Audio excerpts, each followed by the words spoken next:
Assalamualaikum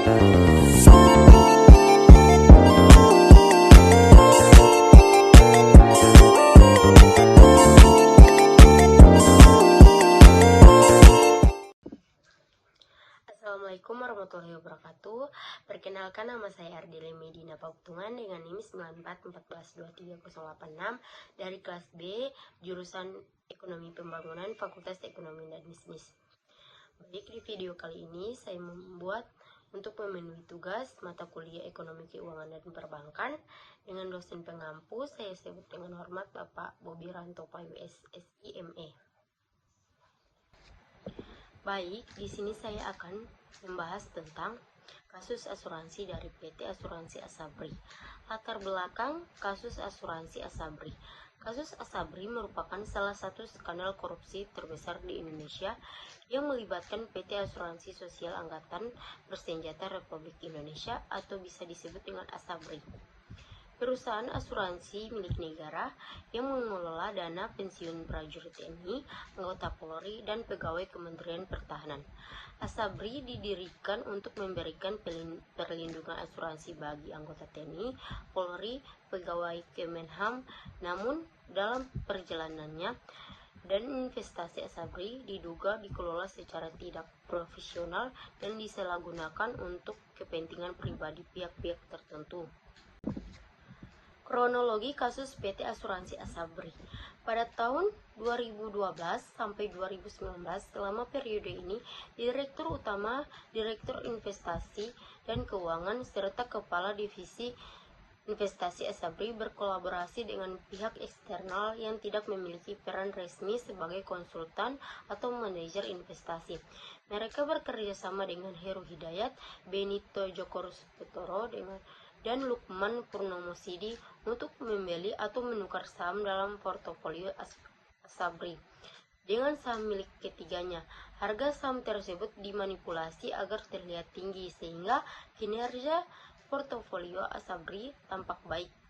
Kontrol investasi. Seluruh kegiatan investasi Asabri selama periode tersebut tidak dikendalikan oleh manajemen internal, melainkan sepenuhnya dikendalikan oleh Heru Hidayat, Benito Jokorusuputoro, dan Lukman Purnomo Sidi. 1 Februari 2021, Kejaksaan Agung menetapkan 8 tersangka dalam kasus ini, termasuk mantan Direktur Utama Asabri periode 2011 sampai Maret 2016, Maijen Purna Adam Rachmat Damiri, dan mantan Direktur Utama periode Maret 2016 sampai Juli 2020, Letjen Purna Soni Widjaja. Desember 2021, Heru Hidayat, Presiden Komisaris PT Tarada Alam Minera, dituntut hukuman mati oleh Jaksa Penuntut Umum atau JPU atas keterlibatannya dalam kasus korupsi Asabri. Januari 2023, Benito Jokorusuputoro, salah satu terdakwa utama, divonis penjara seumur hidup atas keterlibatannya dalam kasus korupsi Asabri. Penyebab masalah PT Asuransi Asabri. Yang pertama, korupsi dan manipulasi investasi. Sejumlah petinggi Asabri bekerja sama dengan pihak eksternal untuk mengatur investasi secara ilegal. Mereka menetapkan dana perusahaan ke dalam saham-saham berkinerja buruk atau saham gorengan yang nilainya sengaja dimanipulasi untuk keuntungan pribadi. Kedua, penyalahgunaan wewenang oleh manajemen. Beberapa pejabat Asabri menyalahgunakan jabatannya dengan mengarahkan investasi ke perusahaan-perusahaan tertentu yang tidak memiliki fundamental kuat. Hal ini menyebabkan kerugian besar bagi Asabri. Ketiga, kolusi dengan pengusaha saham gorengan. Para pejabat Asabri bekerja sama dengan pengusaha seperti Benito Jokorusuputoro dan Heru Hidayat yang dikenal sering menggunakan segmen investasi manipulatif. Mereka menggelembungkan harga saham tertentu sebelum akhirnya nilai saham tersebut anjlok, menyebabkan kerugian besar bagi perusahaan. Keempat, kurangnya pengawasan. dan regulasi yang lemah. Otoritas pengawasan keuangan tidak cukup ketat dalam mengawasi investasi Asabri, sehingga praktik korupsi ini bisa berlangsung dalam waktu yang lama sebelum akhirnya terungkap. Kelima, kerugian negara yang besar. Total kerugian negara akibat kasus ini diperkirakan mencapai 22,78 triliun. Kasus ini menjadi salah satu skandal korupsi terbesar di Indonesia bersama dengan kasus Jiwasraya yang memiliki modus serupa. Kerugian finansial dari kasus PT Asuransi Asabri. Yang pertama, kerugian negara mencapai 22,78 triliun berdasarkan perhitungan Badan Pemeriksa Keuangan (BPK). Total kerugian negara akibat korupsi di Asabri mencapai 22,78 triliun. Yang kedua, kerugian bagi peserta asuransi meskipun pemerintah menjamin dana pensiun dan asuransi para peserta Asabri tetap aman. Kasus ini merusak kepercayaan terhadap pengelolaan dana pensiun di Indonesia. Yang ketiga, pengelolaan dana yang tidak transparan. Dana Asabri yang berasal dari iuran anggota terutama dari prajurit TNI, Polri, dan ASN, Kementerian Pertahanan disalahgunakan untuk kepentingan pribadi para tersangka, termasuk dalam bentuk suap dan gratifikasi. Keempat, manipulasi investasi saham Asabri berinvestasi di saham-saham berkinerja buruk dan dikelola oleh pihak-pihak yang tidak bertanggung jawab. Kelima, penyitaan aset tersangka. Untuk menutup kerugian negara, Kejaksaan Agung menyita berbagai aset milik para tersangka seperti tanah, gedung, tambang, kendaraan mewah, dan uang tunai.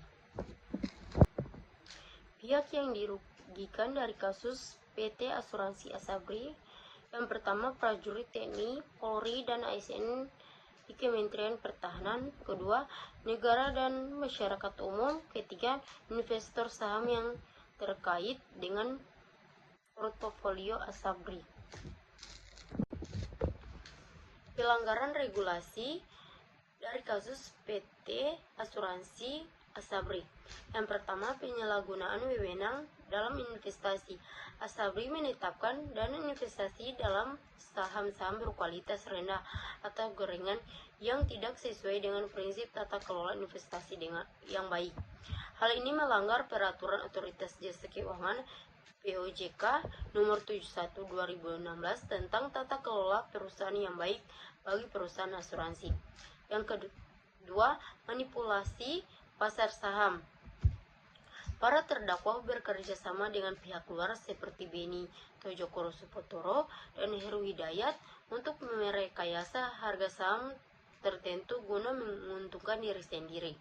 Pelanggaran ini bertentangan dengan Undang-Undang Pasar Modal UU Nomor 8 1995 yang melanggar manipulasi harga efek di bursa.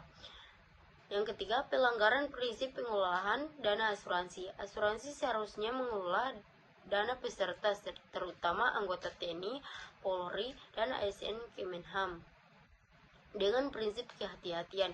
Namun investasi justru dilakukan dengan skema yang berisiko tinggi dan tidak sesuai dengan regulasi POJK nomor 71/2016 tentang kesehatan keuangan perusahaan asuransi.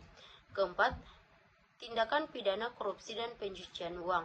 Beberapa pihak dalam korupsi ini menerima keuntungan pribadi dari investasi yang dilakukan yang merupakan pelanggaran terhadap Undang-Undang Tindakan Pidana Korupsi UU Nomor 31 1999 JU UU Nomor 20 2021.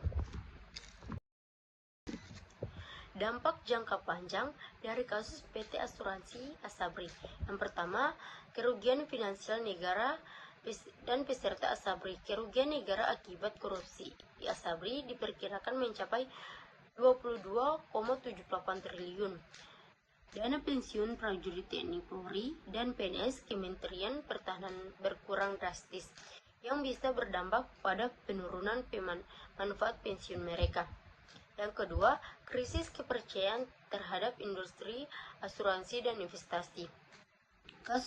Kasus ini semakin memperburuk kepercayaan publik terhadap asuransi BUMN, terutama setelah skandal korupsi di PT Asuransi Jiwasraya. Investor menjadi lebih berhati-hati terhadap produk investasi berbasis asuransi. Yang ketiga, dampak terhadap pasar modal. Skandal Asabri terkait dengan manipulasi harga saham, gorengan saham yang melibatkan berbagai perusahaan.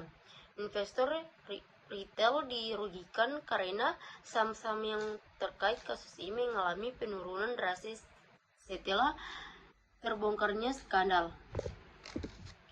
Yang keempat, reformasi tata kelola BUMN asuransi. Pemerintah harus melakukan reformasi tata kelola asuransi BUMN, termasuk pengawasan investasi yang lebih ketat. Otoritas Jasa Keuangan atau OJK dan Kementerian BUMN semakin memperketat regulasi terkait pengelolaan dana pensiunan asuransi. Kelima, dampak hukum dan sosial. Beberapa pejabat tinggi dan pengusaha terlibat dalam kasus ini telah dihukum, tetapi proses pemulihan aset tetap menjadi tantangan. Meningkatkan kesadaran masyarakat akan pentingnya transparansi dan akuntabilitas dalam pengelolaan dan dana investasi dan asuransi. Itulah pemaparan dari saya tentang materi kasus asuransi PT Asuransi Asabri. Lebih kurangnya saya mohon maaf. Bila itu wal hidayah. Wassalamualaikum warahmatullahi wabarakatuh.